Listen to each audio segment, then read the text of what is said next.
Hello and welcome to another Coding Secrets. In this episode, I'll be explaining how the Sonic 3D bonus stages were coded. First, let's strip away everything except for the background.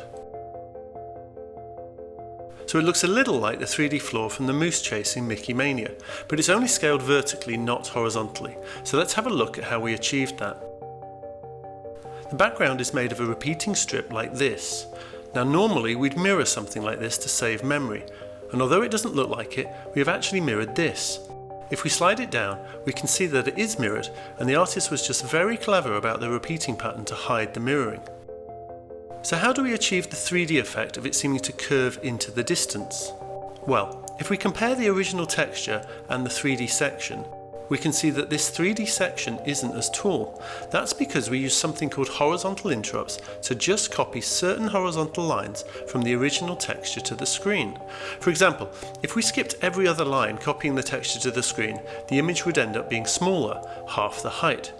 So, we carefully calculate which lines to skip as we move down the original texture to enable us to create a kind of 3D curve to the screen. So that's the background, but what about the fully 3D path that Sonic runs down?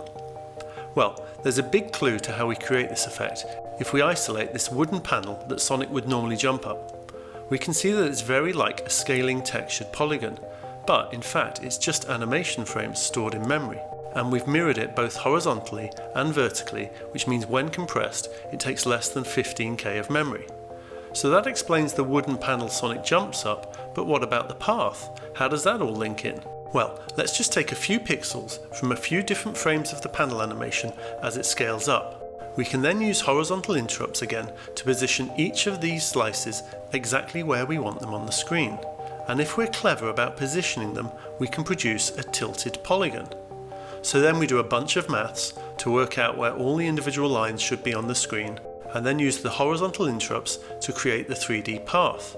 There is only ever one slice of the animated texture on any given horizontal line, and the 3D effect is entirely created by just choosing the right slice for each line. And as all the animation frames can be stored in video memory at once, because they're so small, it's incredibly quick to draw them.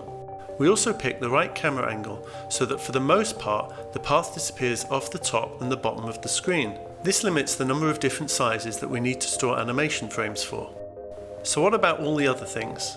Well, we use the Sonic animations from the main game, and the rings and the spike balls are scaled by using animation frames for each size. And there you go.